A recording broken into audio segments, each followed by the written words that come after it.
문학을 공부하는 방송 문학정독의 무스비입니다. 네, 안녕하세요. 반갑습니다. 저는 문학동네 젊은 작가상 수상 작품집 읽고 있고요. 2014년 제5회 보고 있는데요. 이번 시간에 할 작가님은 손보미 작가님이시고요. 산책이라는 작품입니다. 이 작품은 전반적으로 이렇게 말할 수 있을 것 같아요. 처음 봤을 때의 느낌은 어렵다. 뭔 말 하는지 잘 모르겠다. 두 번째 봤을 때는 그 깊이가 이제야 이제 해설을 보니까 뭔 말인지 알겠다. 그런 좀 감상이 나뉘죠. 작품에는 그런 작품이 있는 것 같아요. 처음에 봤을 때 너무 쉽고 뭔 말하는지 다 알겠어. 그런데 두 번째 봤을 때는 좀 별로다. 처음 봤을 땐 좋은데 두 번째 봤을 땐 별로다. 이런 작품이 있고, 또 이런 작품 같은 경우에는 특히 손보미 작가님이 그러신데, 처음 봤을 땐 뭔 말인지 모르겠다가 이게 별로였다는 거죠.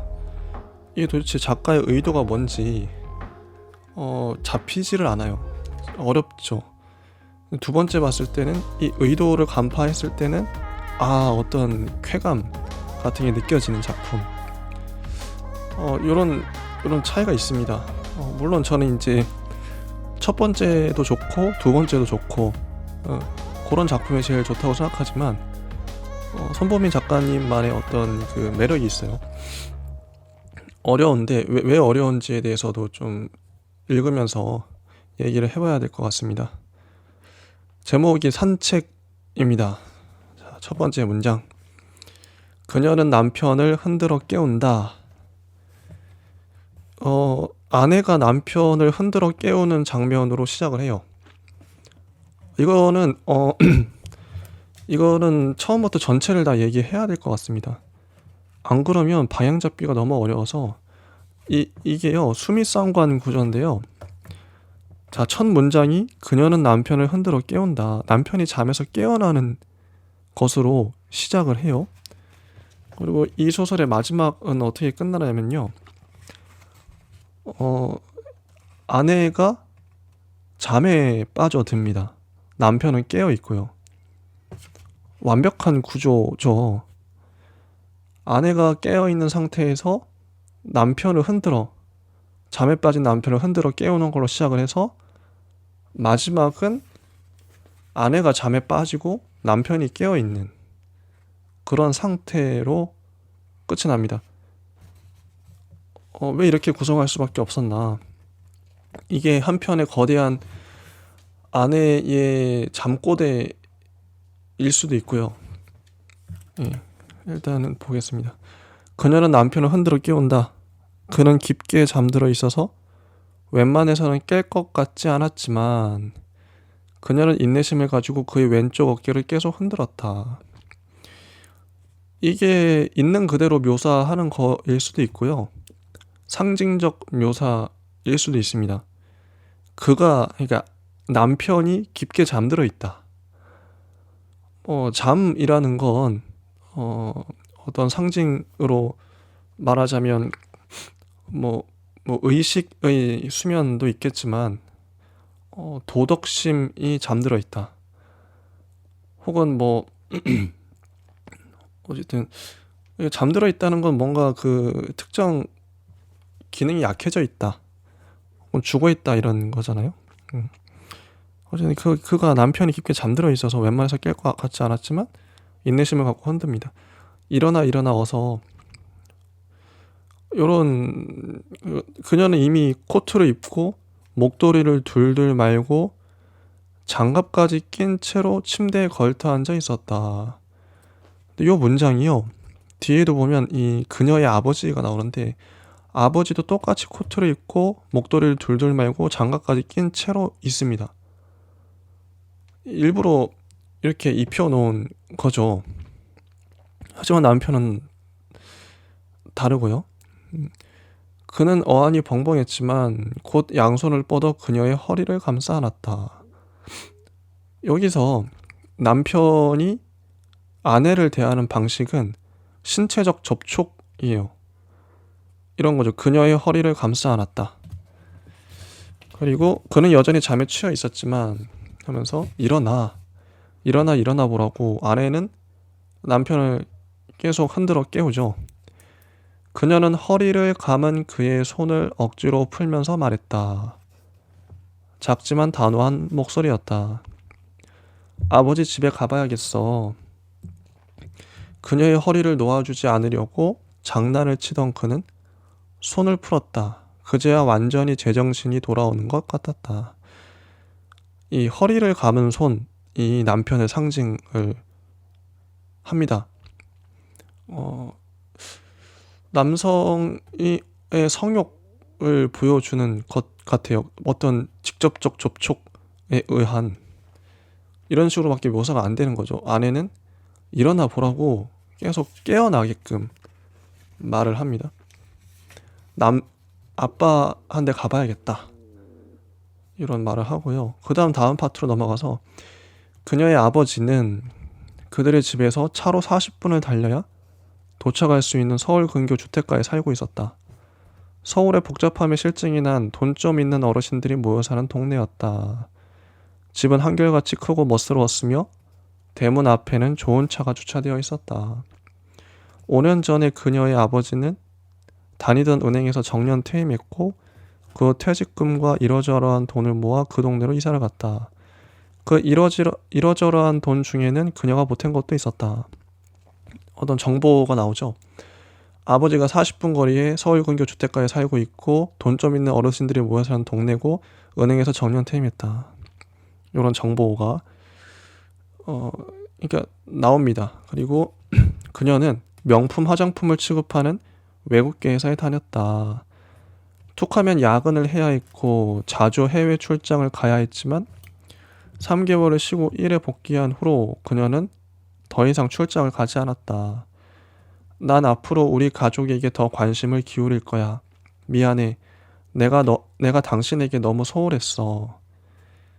그녀는 그에게 그렇게 말했었다. 그녀는 아버지에게도 더 많은 신경을 쓰기 시작했다. 남편을 데리고 아버지 집에 들러 함께 식사를 했고 자주 안부 전화를 걸었다. 전에는 없던 일이었다. 뭔가 일이 있었겠죠.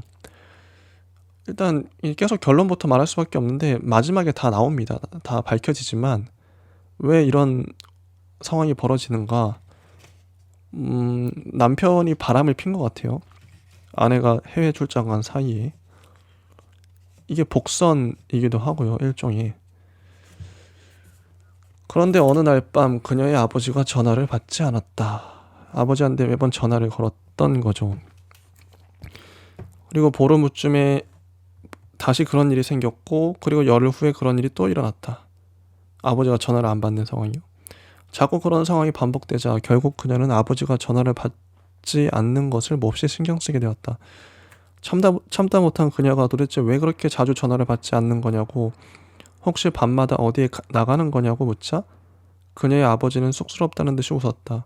자신은 밤중에 하는 산책에 재미가 들렸다는 것이었다.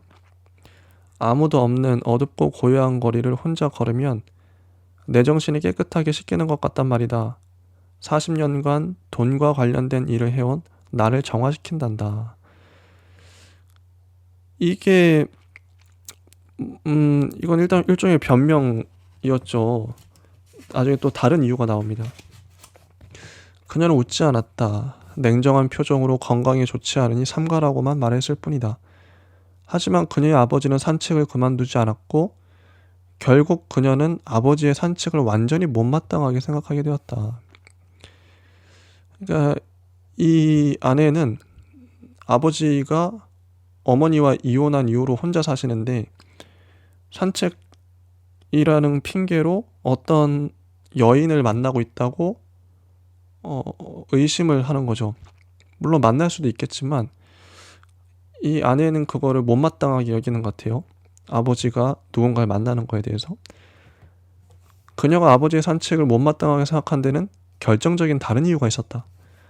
그녀는 자신의 아버지가 같은 동네에 혼자 사는 노부인과 눈이 맞았다고 믿었던 것이다. 하지만 그녀는 그런 말을 입 밖에 낼 수는 없다고 생각했다. 요런 요런 게 나오고요. 그 다음에 차에 시동을 건 그는 마지막으로 그녀에게 물었다. 꼭 지금 거길 가야겠어? 차가 안 막히니까 20분 정도 걸릴 거야. 이렇게. 그녀가 다니는 회사는 사소한 법적 분쟁 때문에 계속 비상이었다. 매일 피곤한 몸으로 늦은 시간에 집으로 돌아왔지만 그녀는 아버지 집에 전화 거는 것을 잊지 않았다. 전화를 받지 않는 날이면 그녀는 남편과 함께 그게 몇 시든 아무런 상관도 하지 않고 아버지가 사는 동네로 차를 몰았다.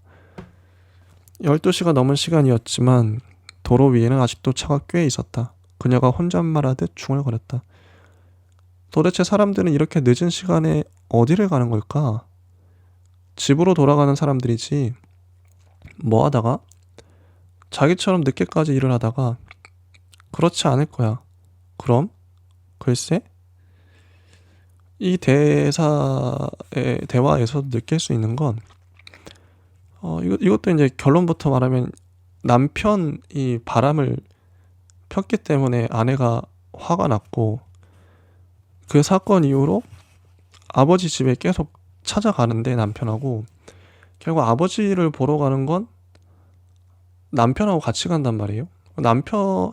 결국 아버지가 궁금하다, 뭐 의심스럽다 이거보다는 남편에게 어떤 걸 말하기 위해서 남편의 진심을 듣기 위해서 아버지한테 가는 거죠. 남편하고 항상 가잖아요. 이 대사도 보면 도대체 사람들은 이렇게 늦은 시간에 어디를 가는 걸까? 이게 사람들 얘기를 하는 게 아니라 야, 너 늦은 시간에 어디 갔었어? 이 얘기하는 거죠.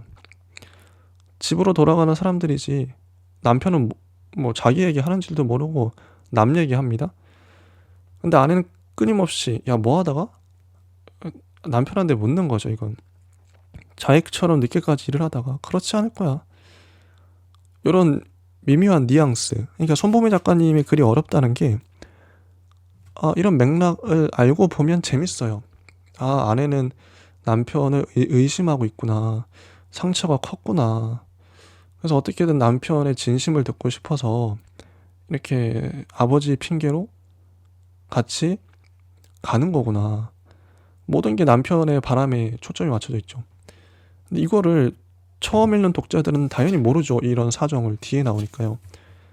그래서 뭔가 이게 되게 미묘한 뉘앙스가 느껴집니다. 두 번째 읽을 땐 명확하죠. 이게 보이죠. 얼마나 치밀하게 설계를 했는지, 문장들이 무엇을 가리키는지 보이는데 처음 읽을 때는 안 보인단 말이에요. 그래서 어렵습니다. 처음 읽을 때 이걸 발견해낸 사람이 대단한 거죠. 눈치가 빠르고 어떤 감수성이 예민한 사람은 이걸 볼 수도 있을 것 같아요. 아내가 남편을 의심하고 있구나. 하지만 제가 좀 둔해서 그런지 몰라도 그걸 처음 볼 땐 전혀 못 느꼈고요. 그래서 어려웠습니다. 바로 이런 문장이 나와요. 그는 사랑스럽다는 듯이 그녀의 왼쪽 허벅지를 어루만졌다.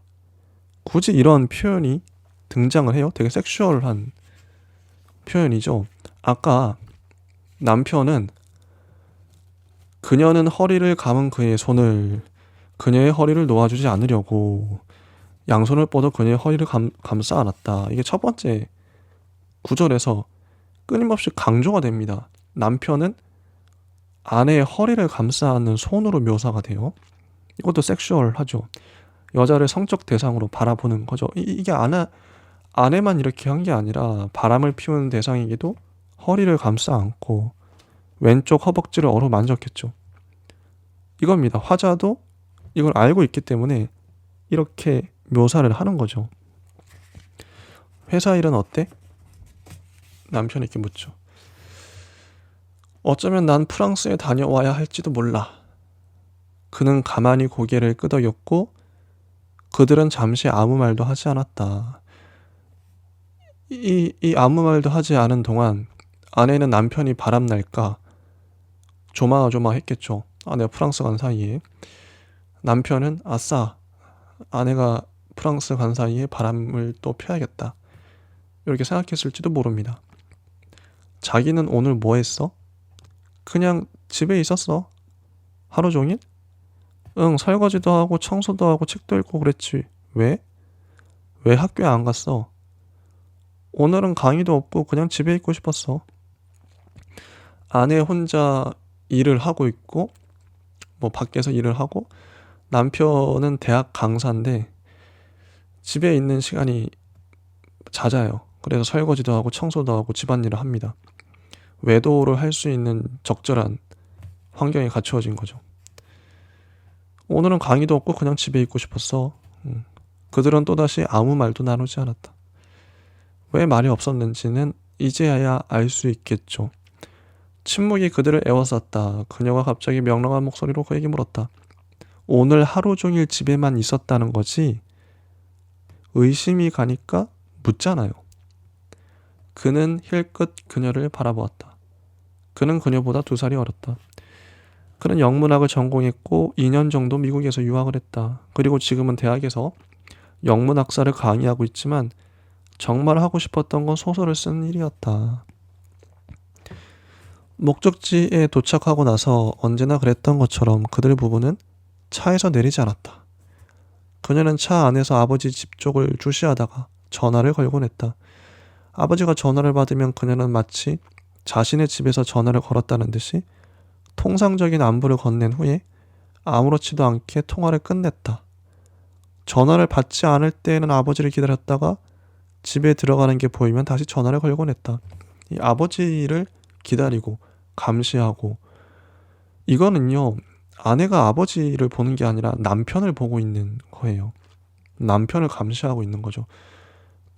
이제 남편이 옆자리에 타 있잖아요. 아내가 저렇게까지 집착을 철저하게 아버지를 보내. 근데 그걸 통해서 뜨끔하겠죠. 저 정도의 관심으로 나를 보고 있나? 남편이 둔한 건지 잘 못 느끼는 것 같아요. 하지만 이번에는 달랐다. 그녀는 아버지와 직접 대화를 나누고 자신이 아버지를 얼마나 걱정하고 있는지 직접 알려줘야겠다는 생각이 들었다. 그녀는 아버지가 저 멀리 모퉁이를 돌아 걸어오는 게 보이자마자 갑자기 차에서 내렸다. 그는 이 사태를 어떤 식으로 받아들여야 할지 모르면서 그냥 아내를 따라 차에서 내렸고 주머니에 손을 넣고 어깨를 움츠린 채 아내 뒤를 따라 걸었다. 아버지, 저랑 얘기 좀 해요. 그녀의 아버지는 딸 부부의 갑작스러운 방문에 무척 놀랐고 당혹스러움을 숨기지 못했다. 그녀는 아버지의 표정을 놓치지 않았고 혹시 다른 사람이 있는가 해서 아버지가 나타난 골목 뒤쪽을 슬쩍 살펴보았다. 그는 주머니에 2 손을 넣은 채 장인에게 가볍게 목례를 했다. 세 사람 사이에는 기묘한 긴장감 같은 것이 흘렀는데 그건 누구도 섣불리 먼저 말을 꺼내서 괜히 손해보지 않겠다는 태도에서 비롯되는 것이었으리라. 그 긴장감을 깨고 먼저 말을 시작한 것은 그녀의 아버지였다. 자, 어쨌든 들어가자꾸나. 무슨 급한 일이 생겼나 보구나. 아버지가 전화를 안 받으셨잖아요. 뭐라고? 하지만 그녀가 아무런 대답도 하지 않았기 때문에 그가 대신 대답했다. 장인 어른이 걱정돼서 그래요. 그게 아니죠. 남편이 걱정돼서 그래요. 잠시 후 불을 켜자 집안의 가구들이 모습을 드러냈다. 거실 탁자 위에는 고지서들이 아무렇게나 놓여 있었다. 아버지, 제가 항상 말씀드렸잖아요. 이런 건 그냥 자동 이체를 하시라고요. 그게 훨씬 편하다고요. 그녀는 몹시 신경질적으로 말했지만 그녀의 아버지는 별로 개의치 않는 말투로 대답했다. 나는 자동이체는 딱 질색이다. 자동이체는 믿을 수가 없거든. 그걸 누가 믿을 수 있겠나? 자네 뭐 한 잔 마시겠나? 아니요. 그가 고개를 가로저었다. 그는 이제부터는 그저 사태가 어떻게 흘러가는지 바라보기만 할 생각이었다. 이들 부녀의 일에 자신이 끼어들어야만 하는 상황이 발생하지 않기만을 바랄 뿐이다. 아버지, 왜 그렇게 제 말을 안 들으세요? 이렇게 추운 날 밤중에 나갔다가 쓰러지기라도 하면 어쩌시려고 그래요? 길이 얼마나 미끄러운지 아세요? 전 정말이지 걱정이 돼서 잠도 안 와요. 아버지 얘기를 하고 있지만 남편 얘기를 하고 있습니다. 그러면 안 되지. 하지만 이런 시간에 집까지 쳐들어오다니 좀 당황스럽구나. 그녀는 쳐들어왔다라는 표현 때문에 약간 흥분했고 그래서 격한 어조로 말했다. 오늘이 처음이 아니에요. 뭐라고? 오늘이 몇 번째인지도 모르겠어요. 얘야, 그게 무슨 소리냐? 저기 저쪽에 차를 세워두고 아버지가 집에 계신가 안 계신가 확인했다고요. 날 염탐했니? 아버지! 그녀는 도움을 청하는 표정으로 그를 바라보았다. 그는 그녀와 눈이 마주치자 고개를 떨구었다. 그녀는 거의 울 듯한 표정이 되어서 아버지의 손을 잡았다. 아버지, 전 정말 아버지가 걱정돼서 그래요. 산책은 낮에 하시면 되잖아요. 얘야, 잘 들어라. 자네도 잘 들어. 이걸 그냥 내 취미생활이라고 생각할 수 없겠니? 그녀는 취미생활이라는 단어가 대단히 부적절하다고 느꼈다. 취미생활이라니. 아버지는 어째서 저런 식으로 이야기하는 걸까? 도대체 왜? 그때 문득 그녀는 자신이 진정으로 원하는 것이 무엇인지 깨달았다. 자신이 진짜로 원하는 것은 그런 게 아니었다. 그녀의 마음을 못 견디게 하는 이유는 따로 있었던 것이다. 그건 아버지가 자신에게 거짓말한다는 사실이었다. 그녀는 아버지가 자신에게 진실을 털어놓기를 바랐다. 내가 바라는 것은 고작 그것뿐이야 라고 그녀는 생각했다. 그러니까 이게 아버지한테 진실을 원하고 있죠. 아버지가 나에게 거짓말을 하고 있다. 요거는 곧 남편이 나한테 거짓말을 하고 있다. 남편에게 진실을 원한다. 이런 거죠. 그러니까 그 취미생활을 밝을 때 하시면 안 돼요? 그녀의 아버지가 한숨을 쉬었다. 사실은 이건 말이다. 그냥 내가 혼자 비밀로 간직하고 싶었는데 말이다. 사실은 말이다. 정말 이건 죽을 때까지 비밀로 간직하고 싶었던 건데 이거 참 사실은 그녀는 아버지가 이야기를 꺼내는 것을 어려워하는 기색을 보이면 보일수록 자신의 마음은 더욱더 편안해지는 것을 느꼈다. 누군가가 자신에게 경건한 마음으로 진실을 털어놓을 시간이 점점 가까워 오고 있다는 사실에서 오는 감정이었다. 저기 말이다. 저기 저 놀이터에 한 달에 2-3번 정도 젊은 부부가 찾아온다.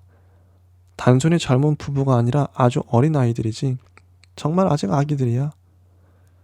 그네 아버지가 어렵게 이야기를 시작했을 때 맥이 빠진 건 그녀뿐만이 아니었다.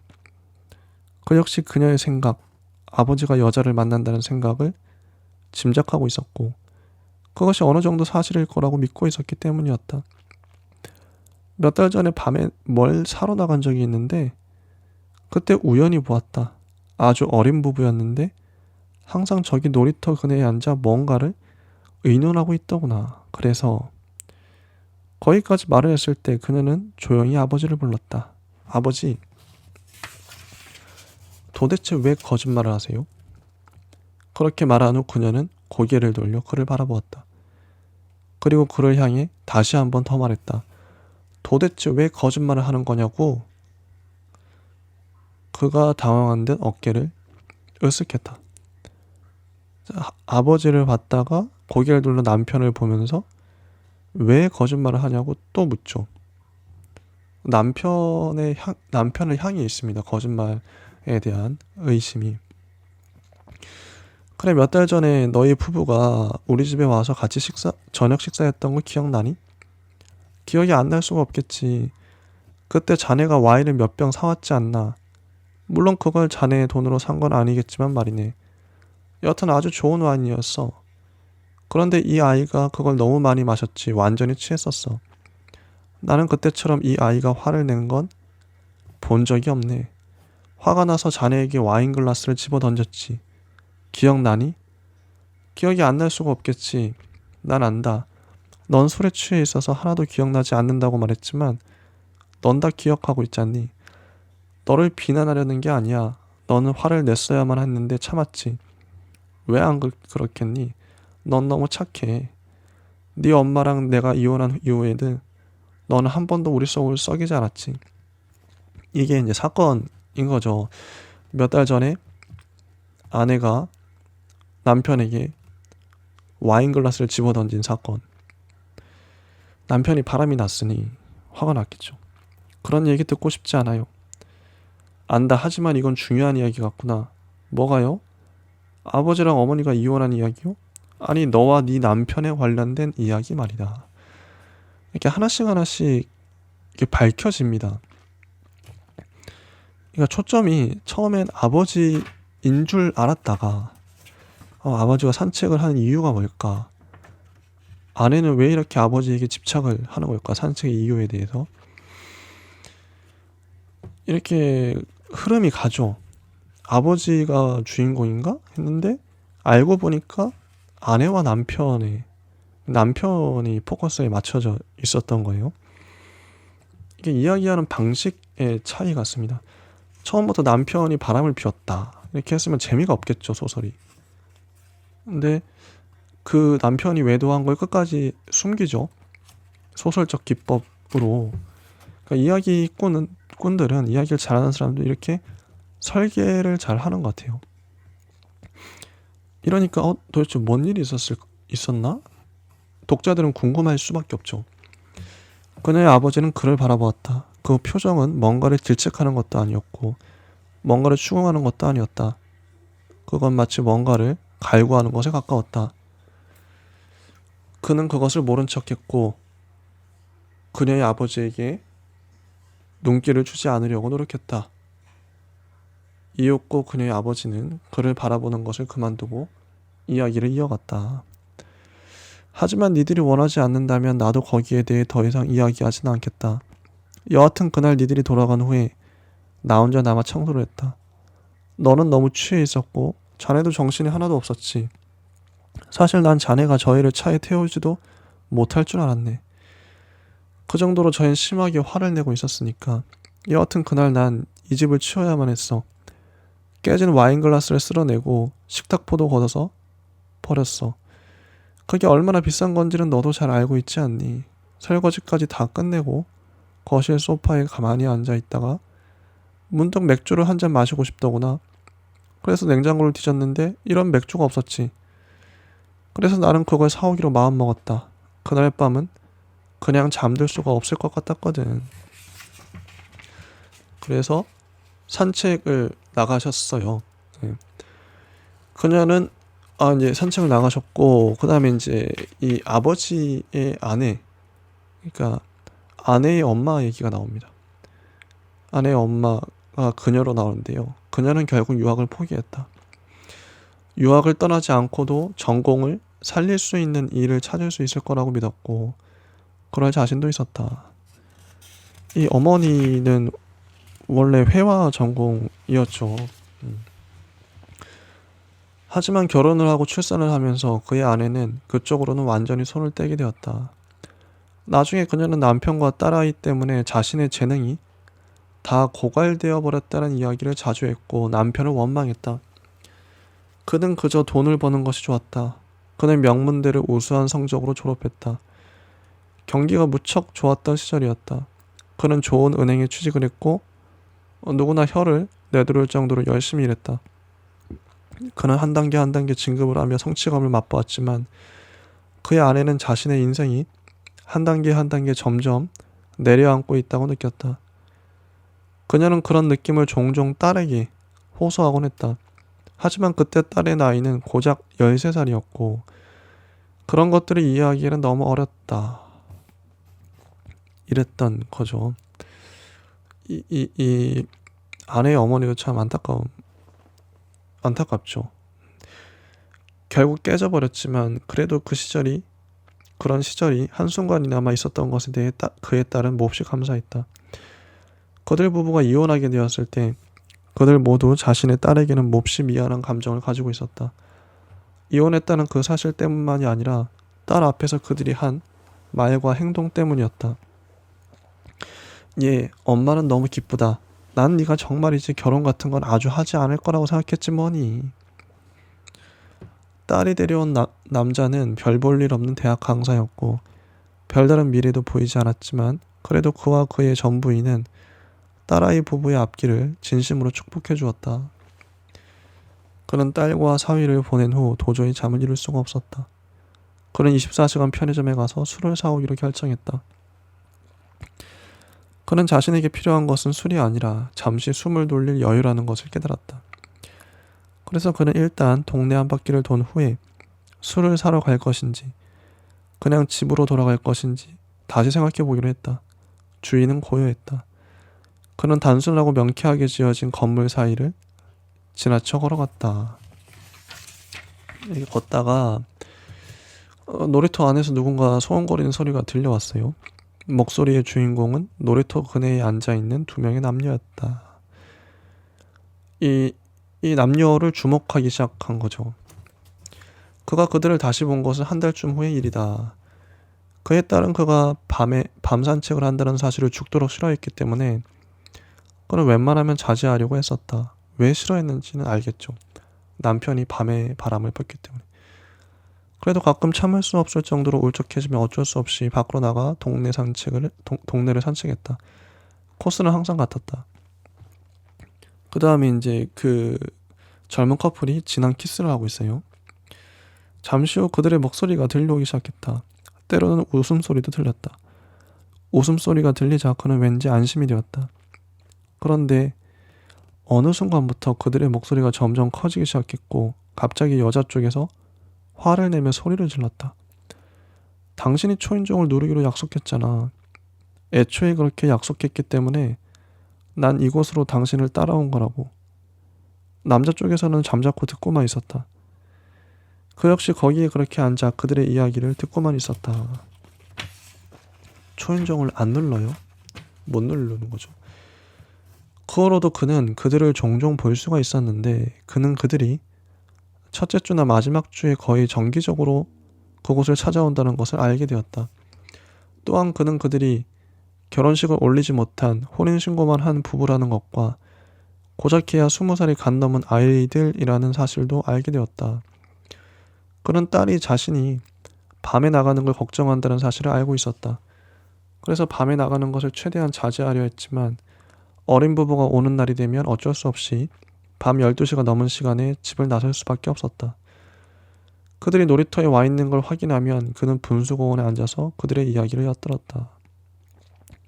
어린 부부는 대부분의 시간 동안 시시껄렁한 이야기를 나누었고 때로는 웃었다. 그러다가 그 동네에서 가장 비싼 집의 초인종을 누가 누를 것인가로 실강이를 벌이곤 했다. 끝에 가면 결국 남자는 입을 다물었으며 여자는 울음을 터뜨렸다. 그것은 그로서는 이해할 수 없는 일이었다. 그토록 어린 부부가 밤늦은 시간 그곳에 앉아 감정적인 소모를 하는 것도 이해할 수가 없었고 자신이 그들을 보러 나온다는 사실 그리고 어떤 의미에서 자신이 그들을 기다린다는 사실도 이해할 수 없었다. 계절은 겨울을 향해 달려가고 있었고 그런 그들이 더 이상 나타나지 않을까봐 두려웠다. 하지만 어린 부부는 첫째 주와 마지막 주가 되면 어김없이 그 동네를 방문했다. 자, 구도가 어린 부부가 있고 이 부부를 관찰하는 아버지가 있고 이 아버지의 밤 산책을 또 관찰하면서 말리는 아내와 남편이 있죠. 이런 구도입니다. 아내, 남편, 아버지, 그 다음에 어린 부부가 등장을 하는데요. 언젠가부터 어린 부부는 과자를 먹는 대신 술을 마시기 시작했고 그들 사이에 오고 가는 단어도 전부 다 과격해졌다. 이 화자는 3인칭 관찰자인가? 아무튼 전지적 작가 시점 같죠? 그들은 막 가려고 하는 것처럼 보였다. 가끔씩 그는 그들 앞에 나타나서 뭔가를 도와주고 싶었지만 그게 자신이 해야 하는 일인지 혹은 자신이 할 수 있는 일인지에 대한 확신이 없었다. 그건 이상한 감정이었다. 그는 이렇게 무언가를 확신할 수 없는 처지에 놓인 것이 까마득히 오래전의 일이라는 것을 알게 되었다. 그렇지 않니? 내가 하는 일은 대부분 아주 단순한 일이었다. 나는 뭐든 확신을 가지고 일을 해왔어. 네 엄마랑 이혼을 할 때에도 확신이 있었다. 네 엄마랑 헤어지는 게 훨씬 내 삶에 도움이 될 거라고 말이다. 하지만 그 부부에 대해서는 난 아무런 결정을 내릴 수가 없었다. 그들이 나에게 완전한 타인이기 때문에 그런지도 몰라. 그렇죠? 타인이기 때문에 어떤 결정도 할 수 없는 확신도 가질 수 없는 상황. 오히려 가족이면 더 편할 텐데. 딸아이 부부가 들이닥친 그때에도 그는 분수공원에 앉아 그들의 대화를 엿듣고 돌아오는 중이었다. 그래서 이 남녀는 이런 얘기를 하죠. 다음 달에 우리 결혼기념일이 있는 거 알아? 여자가 부드러운 목소리로 남자에게 말했고, 남자는 고개를 끄덕이며 알고 있다고 대답했다. 나는 자기랑 결혼한 거 후회하지 않아. 나는 당신이 영원히 저 집의 초인종을 누르지 못한다고 해도 변함없이 자기를 사랑할 거야. 알지? 남자는 또 고개를 끄덕였다. 하지만 당신이 저 집의 초인종을 누른다면 난 좀 더 편한 마음으로 당신을 사랑하게 될지도 몰라. 난 말이야, 당신을 정말 사랑하지만 지금은 마음이 너무 불편해. 행복하지 않다는 말이 아니라 그냥 불안한 거야. 나는 내 마음을 자기가 잘 알아야 한다고 생각해. 여자의 말은 자주 끊겼다. 여자는 가끔 다음 단어가 생각이 나지 않는다는 태도로 힘들게 이야기를 이끌어갔고, 최대한 나긋나긋하고 사랑스러운 말투로 이어가려고 노력하고 있었다. 그때 여자의 말을 끊고 남자가 말했다. 자기야, 사랑하는 자기. 내가 왜 저 집의 초인종을 누르는 걸 망설이는 건지 알아? 여자는 남자를 바라보았다. 그는 이야기를 더 잘 엿듣고 싶어서 모자를 벗었다. 귀가 금방 차가워졌다. 난 말이야, 예전에 우리 할머니가 몹시 편찮으신 적이 있었어. 그때 할머니 연세가 이미 7순이 넘었던 것 같아. 대수술을 이미 2번이나 받으셨는데 3번째 수술을 받을 때는 모두 할머니가 돌아가실 거라고 생각했었거든. 근데 기적적으로 할머니가 살아나신 거야. 그리고 당신 집으로 돌아오실 수 있게 됐어. 난 그때 10살이었어. 부모님이 나를 할머니 집으로 데리고 가셨지. 할머니 집에는 예쁜 새소리가 나는 초인종이 있었는데 나는 그 초인종을 누르는 걸 굉장히 좋아했단 말이지. 그래서 할머니 집에 가면 그 초인종을 누르는 건 항상 내 몫이었어. 키가 닿지 않을 때는 아버지가 이렇게 날 들어 올려주셨거든. 그날도 마찬가지였지. 그때는 이미 초인종을 직접 누를 수 있을 정도로 자랐으니까. 난 의젓하게 초인종을 눌렀어. 새소리가 났지. 그리고 할머니가 직접 현관문을 열어주셨어. 우리 가족은 집 안으로 들어갔어. 우리가 거실에 앉아있는 동안 할머니는 내게 뭘 가져다 주시겠다며 방으로 들어가셨는데 아무리 기다려도 나오지 않으셨어. 무슨 말인지 알겠어? 할머니는 내게 문을 열어주고 방으로 들어가서 바로 돌아가신 거야. 이게 무슨 이야기인지 알겠어? 자기야, 사랑하는 자기야. 나는 그래서 초인종을 누를 수가 없어. 초인종을 누를 수가 없어. 남자가 이야기를 마치고 나자 잠시 정적이 흘렀다. 그는 입안에 고인 침을 삼킬 수조차 없었다. 그때였다. 여자가 큰 소리로 웃기 시작했다. 그는 자기도 모르게 두 손으로 모자를 꽉 쥐었다. 잠시 후 웃음을 멈춘 여자가 또박또박하게 말했다. 세상에, 그 대사는 우리가 자주 보는 미국 시트콤에 나왔던 거잖아. 왜 거짓말을 하는 거야? 이런 상황이. 남자는 여자를 바라보았다. 이번에도 정적이었다. 하지만 이번에는 아무도 웃지 않았다. 어느 누구도 입을 열 수 없으리라는 걸. 남자도 여자도 그리고 그걸 엿듣고 있던 그도 알 수 있을 것만 같았다. 그는 고개를 숙였다. 벤치에서 일어났을 때 그는 여자의 목소리를 들었다. 그 어린 여자애는 방금 전과는 달리 울먹이며 이렇게 말하고 있었다. 자기야, 미안해. 정말 미안해. 그런 식으로 말할 생각이 아니었는데 난 자기 마음 다 이해해. 그 말이 거짓말이 아니란 것도 알아. 알고 있어. 정말 미안해. 응? 자, 이런 이야기예요. 부부의 이야기. 이걸 이제 아버지가 아내와 남편에게 해준 거죠. 집으로 돌아올 때는 그녀가 운전을 했다. 그들은 아무 말도 하지 않았다. 그녀는 절망감에 빠져 있었고 그는 이 모든 상황이 조금 짜증스러워진 상태였다. 그는 운전하는 그녀의 옆에 멍한 표정으로 잠자코 앉아 있었지만 실제로 그의 머릿속에서는 몇 달 전 술에 취해 소리를 질러대는 그녀의 얼굴이 떠올랐다가 사라지는 것이 반복되고 있었다. 그때 그녀는 여러 가지 말을 했고 입을 열 때마다 새로운 비난이 쏟아져 나왔지만 한 문장만은 그녀가 입을 열 때마다 빠지지 않고 등장했다. 그때 당신은 어디 있었지? 내가 집에 없는 동안 당신은 어디 있었어? 이 개새끼. 입을 꽉 다물고 있던 그녀는 집에 돌아와서 옷을 갈아입고 침대에 눕자마자 이해할 수 없을 정도로 격렬하게 울었다. 그녀가 울음을 그칠 때까지 그는 그녀의 옆에 앉아서 그녀의 어깨를 쓰다듬었다. 그녀는 울면서 아버지가 도대체 왜 그런 거짓말을 하는지 이해할 수가 없다고 말했다.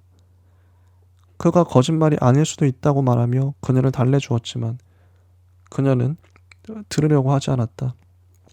나도 그 시트콤을 알아. 내가 어렸을 때 아버지랑 즐겨보던 시트콤이니까. 그건 아주 예전에 한 거라고. 지금 20살짜리 여자애는 그런 내용을 알 수가 없어. 알아? 당신 내 말 듣고 있어? 그녀는 똑같은 이야기를 반복하며 계속 울기만 했다. 난 아버지가 누구를 만나든 상관 안 해. 다만 나는 아버지가 진실을 말해주길 원했을 뿐이야. 거짓말은 이젠 질렸어. 그는 불을 끄고 그녀의 곁에 누워서 팔베기를 해주었다. 그녀는 그의 배 위에 손을 올려 껴안았고 그의 가슴 위에 머리를 댔다. 난 무슨 일이 있어도 프랑스에는 안 갈래. 며칠씩 집을 비우고 싶지 않아. 내 말은 알아. 설사 날 해고하겠다고 하더라도 나는 그래. 그녀는 격렬한 감정의 터널에서 막 빠져나온 참이었기 때문에 금방 잠이 쏟아지기 시작했다. 하지만 잠들어서는 안 된다는 생각이 들어서 그녀는 감기는 눈을 억지로 뜨려고 노력했다. 눈을 뜨려고 하면 할수록 점점 더 심하게 감겼기 때문에 그녀는 이번에는 뭔가를 말해야 한다고 생각했다. 그녀는 뭔가를 중얼거리며 점점 더 깊은 잠에 들었는데 그녀는 자신이 잠들면서 무슨 말을 중얼거렸는지 영원히 알지 못했다. 네, 이렇게 끝이 나고요. 이제 좀 해석을 해봐야겠죠. 이야기 속의 이야기인데요. 일단 그 어린 부부 20살 정도 된 어린 부부가 실제 하는지 아닌지도 모르겠어요. 이 아내의 말처럼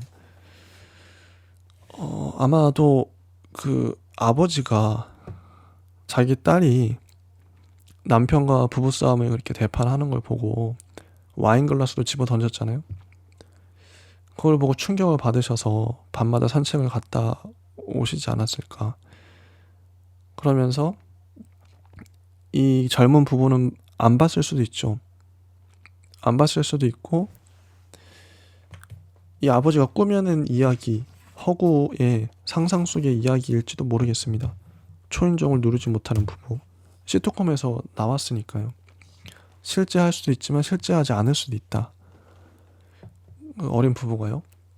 더 나아가서 이 이야기 전체가 아내가 남편과 아버지를 감시하러 가는 이야기 전체가 아내의 꿈일 수도 있겠다. 뭐 이런 해석도 가능하죠. 다 맞는 얘기 같고요. 그러니까 이 부부의 이야기인데 결국 아내가 남편을 의심하기 때문에 그러니까 아내가 아버지한테 하는 모든 말들은 남편한테 하는 말이었고 남편의 진실을 듣고 싶은 그런 아내인데 남편은 잘 얘기를 끝까지 안 해주죠. 남편뿐만 아니라 아버지도 얘기를 잘 안 해주죠. 결국은 남편의 진실을 알 수 없는 것처럼 아버지의 진실도 알 수가 없어요. 여기 나오는 남자들의 진실은 다 알 수가 없는 것이고 아내만 속이 타는 거죠. 타 들어갑니다. 그런 것들을 이게 일종의 전이라고 할까요? 그런 거 잘 표현한 것 같습니다. 이 손보미 작가님은 말할 수 없는 것을 어떻게든 말로 잘 표현하는 그런 작가님이신 것 같아요.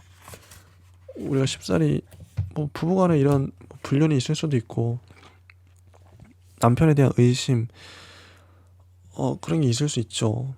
뭐 불륜이 없다 하더라도 누구나 부부 사이에서 배우자에 대한 어떤 합리적인 의심이 있을 수 있죠. 외도가 의심이 된다든지. 이건 믿음의 문제, 신뢰의 문제이기도 한데요. 그런 의심이 누구나 있을 수 있는데 뭐 친구 간에도 그렇고 그 의심에 대한 텍스트가 아닌가.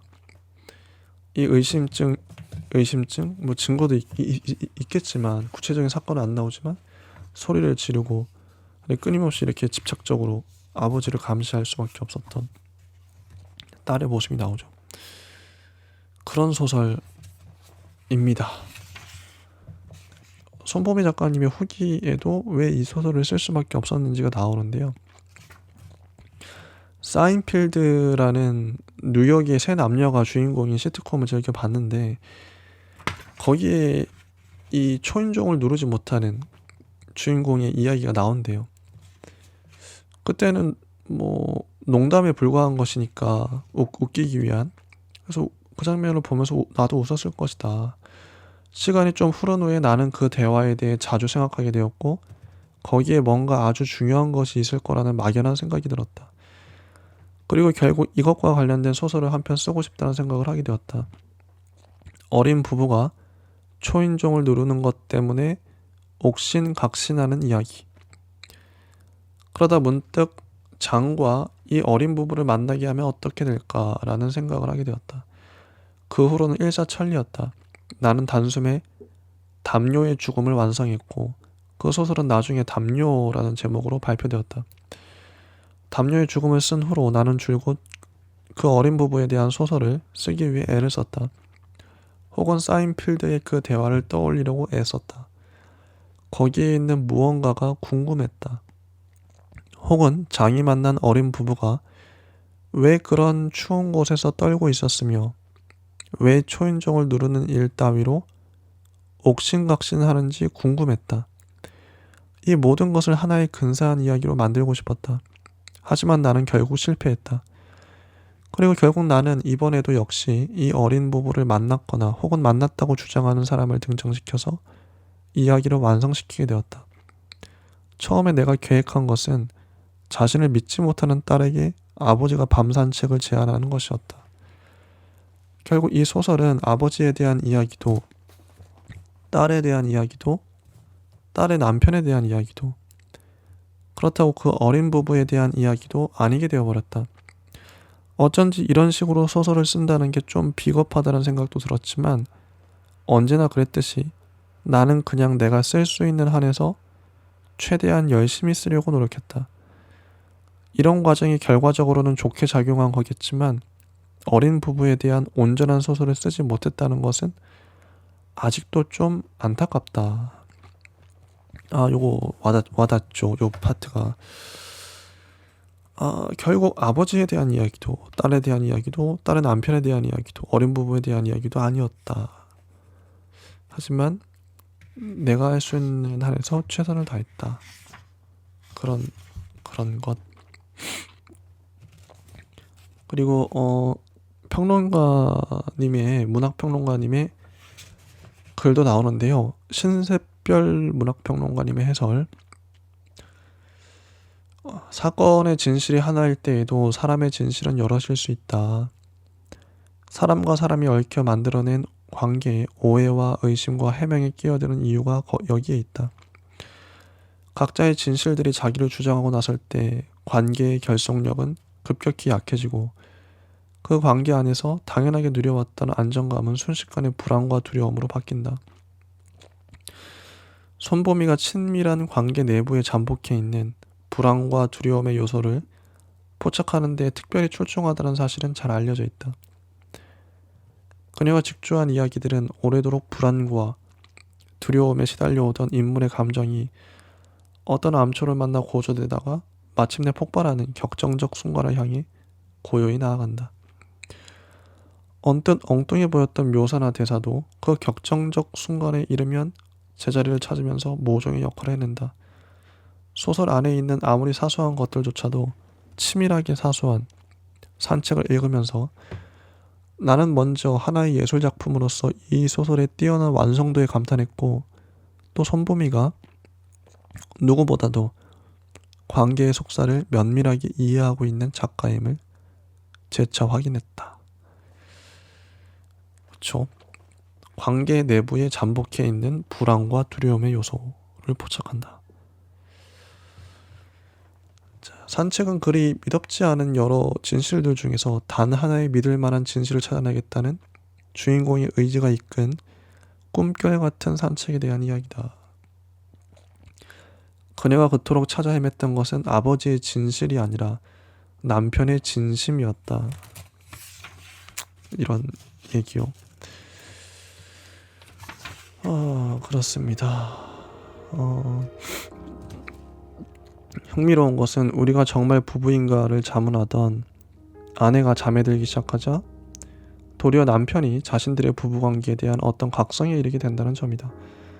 어쩌면 부부란 잠에 빠지는 일과 깨어나 산책하는 일을 한 명씩 교대로 맡을 때에만 유지되는 관계인지도 모르겠다.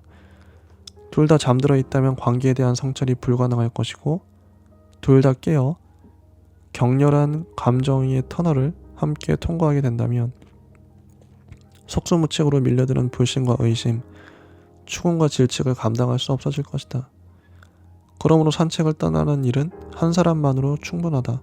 부부란 나는 잠들고 있는데 너는 산책을 떠나는 그 불균형 안에서만 균형을 찾는다.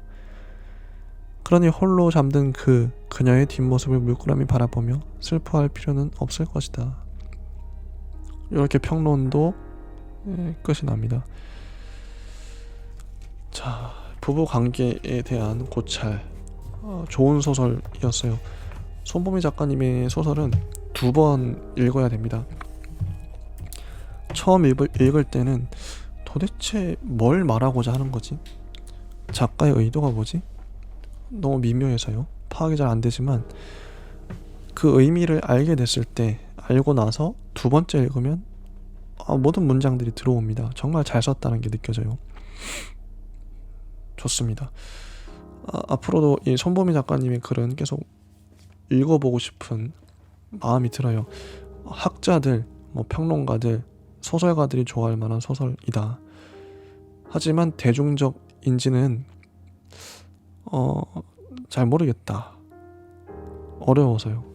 처음에 한 번에 이해하기는 어렵죠. 이 수많은 구조, 복선들을 다 파악하면서 읽기가 어렵습니다.